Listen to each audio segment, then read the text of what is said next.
Hey everyone, we're going to be on chapter 10 in The Magician's Nephew, The First Joke and Other Matters.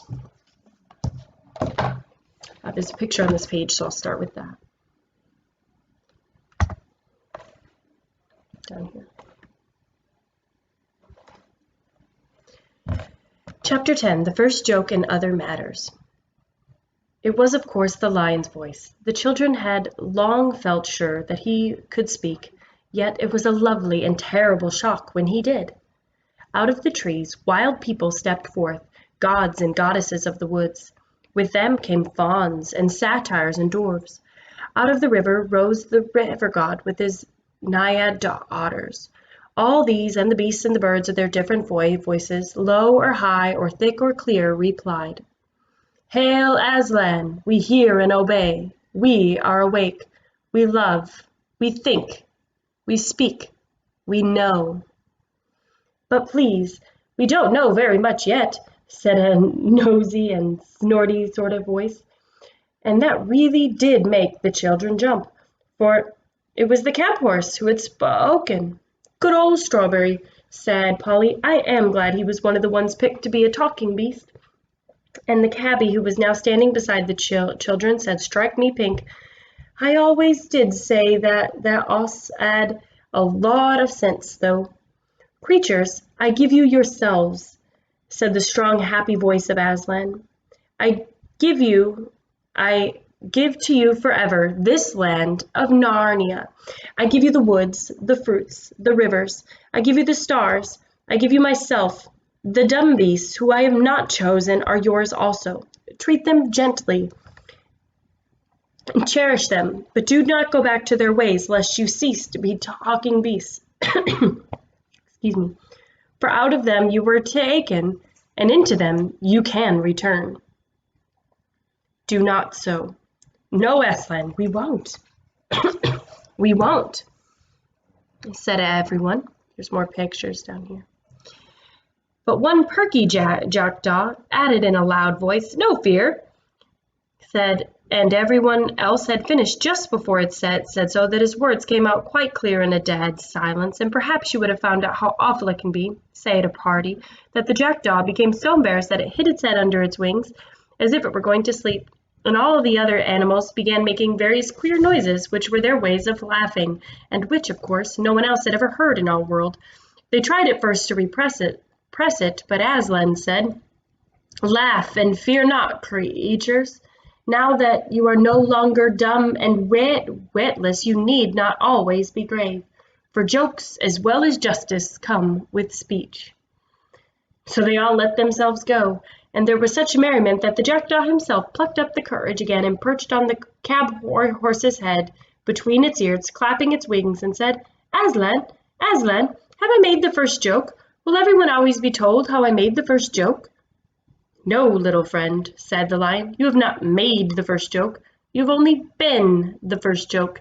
Then everyone laughed more than ever, but the jackdaw didn't mind and laughed just as loud, till the horse shook its head and the jackdaw now lost its balance and fell off, but remembered its wings. They were still new to it before it reached the ground.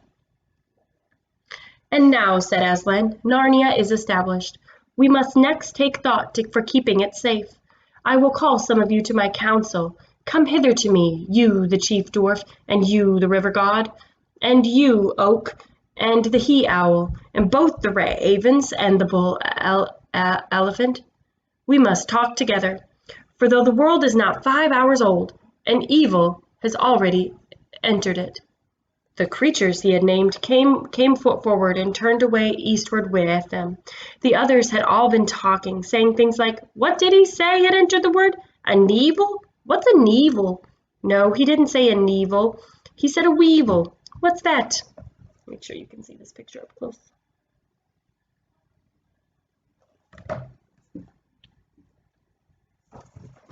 No pictures on the next page, so I'll just look at you.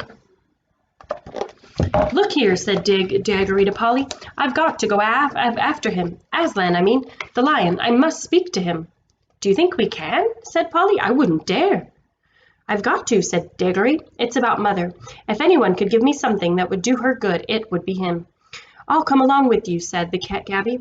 I liked the looks of him, and I don't reckon these other beasts will go for us, and I want a word with old Strawberry." So all three of them stepped out boldly as they could toward the assembly of animals. The creatures were so busy talking to one another and making friends that they didn't notice the three humans until they were very close.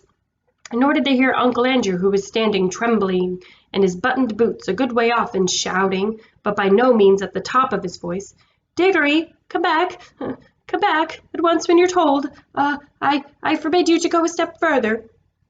When at last they were right in among the animals all stopped talking and stared at them. "Well," said the beaver at last, "what in the name of Aslan are these?" "Please," began Diggory in a rather breathless voice, when a rabbit said, "They're a kind of large lettuce, that's my belief." "No, we're not. Honestly, we're not," said Polly hastily. "We're not at all nice to eat." "There," said the mole, "they can talk. Who ever heard of talking lettuce?" "Perhaps they're the second joke," suggested the jackdaw. A panther, who had been washing its face, stopped for a moment to say, "Well, if they are, they're nothing so good as the first one.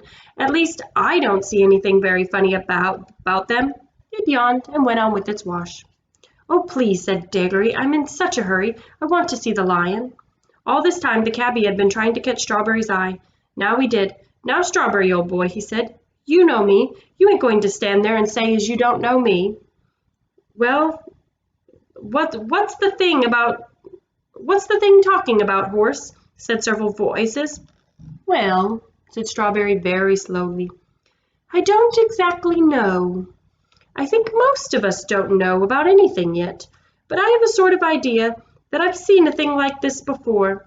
I've a feeling I've lived somewhere else or was something else before Aslan woke us all up a few minutes ago. It's all very muddled, like a dream, but there were things like these there in that dream." "What?" said the cabby. "Not know me? Me what used to bring you a hot mash of an evening when you was out of sorts? Me what rubbed you down proper?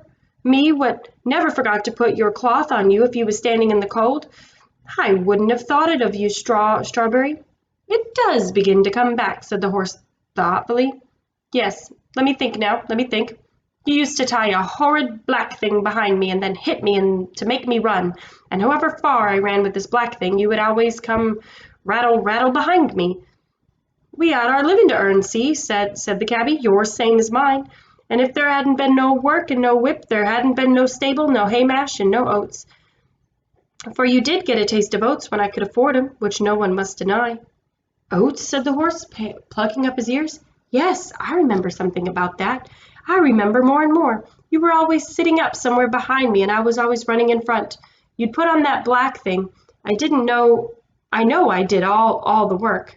"Summer, I grant you," said the cabby. "Hot work for you and a cool seat for me. But what about winter, old boy, when you was keeping yourself warm, when I was sitting there with my feet like ice and my nose fair pinched off with the wind, and my hands that numb I could hardly hold the reins?" "It was a cruel country," said Strawberry. "There was no grass, all hard stones." "Too true, mate, too true," said the cabby. "And our world it was. I always did say those paving stones weren't fair on any 'orse. That lime in 'em is. I didn't like it no more than what you did. You were a country horse, and I was a country man. Used to sing in the choir, I did, down at home. But there wasn't a living for me there, see?" "Oh, please, please," said Diggory, "could we get on? The lion's getting further and further away, and I do want to speak to him dreadfully badly." "Look here, Strawberry," said the cabby, "this young gentleman has something on his mind and he wants to talk to the lion about. Him you call Aslan. Suppose you was to let him ride on your back, which he'd take very kindly, and trot him over to where the lion is. Me and the little girl will be following along." "Ride?" said Strawberry. "Oh, I remember now. That means you sitting on my back. I remember there used to be a little one of you two-leggers who used to do that long ago. He used to have little hard square lumps of some white stuff that he gave me. They tasted, wonderful, sweeter than grass." "Ah, that'd be sugar," said the cabby. "Please, Strawberry," begged Diggory, "do let me get up and take me to Aslan." "Well, I don't mind," said the horse. "Not for once in a way. Up you get." Good old Strawberry, said the cabby. Here, young man, I'll give you a lift. Diggory was soon on Strawberry's back and was quite comfortable, for he had ridden bareback before on his own pony. Now, do gee up, Strawberry, he said. You don't happen to have a bit of that white stuff about you, I suppose, said the horse. No, I'm afraid I haven't, said Diggory. Well, it can't be helped, said Strawberry, and off they went. At that moment, a large bulldog, who had been sniffing and staring very hard, said, Look, isn't there another of these queer creatures over there beside the river, under the trees?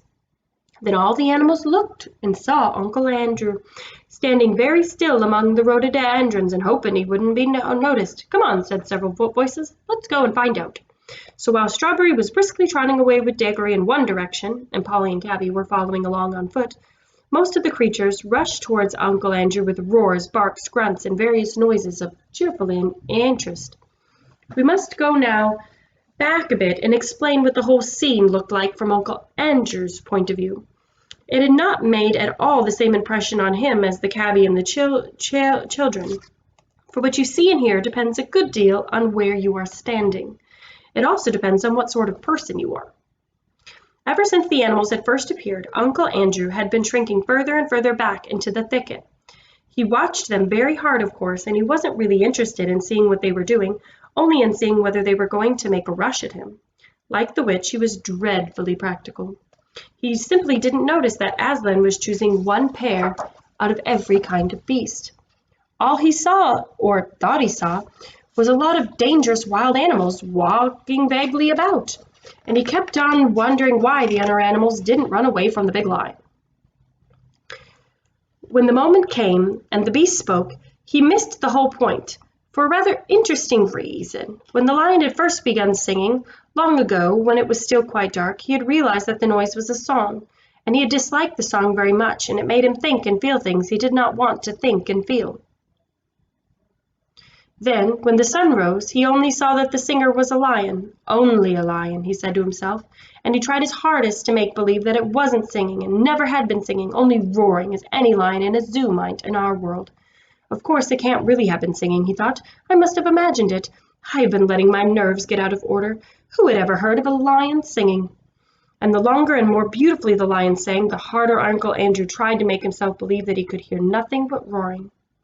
Now, the trouble was about trying to make yourself stupider than you really are is that you often succeed.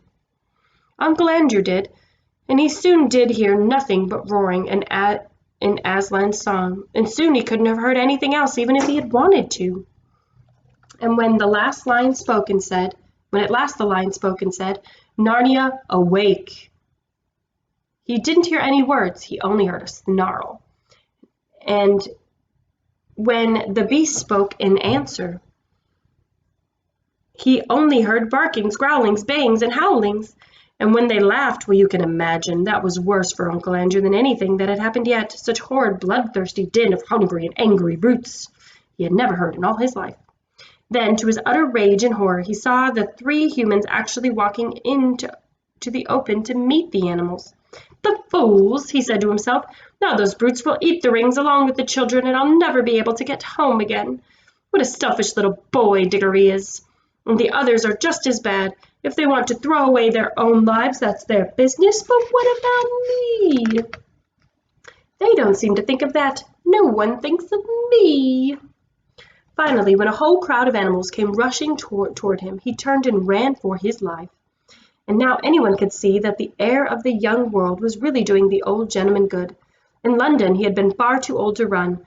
Now he ran at a speed which would have made him certain to win the 100 yards race at any prep school in London. This picture is fantastic, I have to say.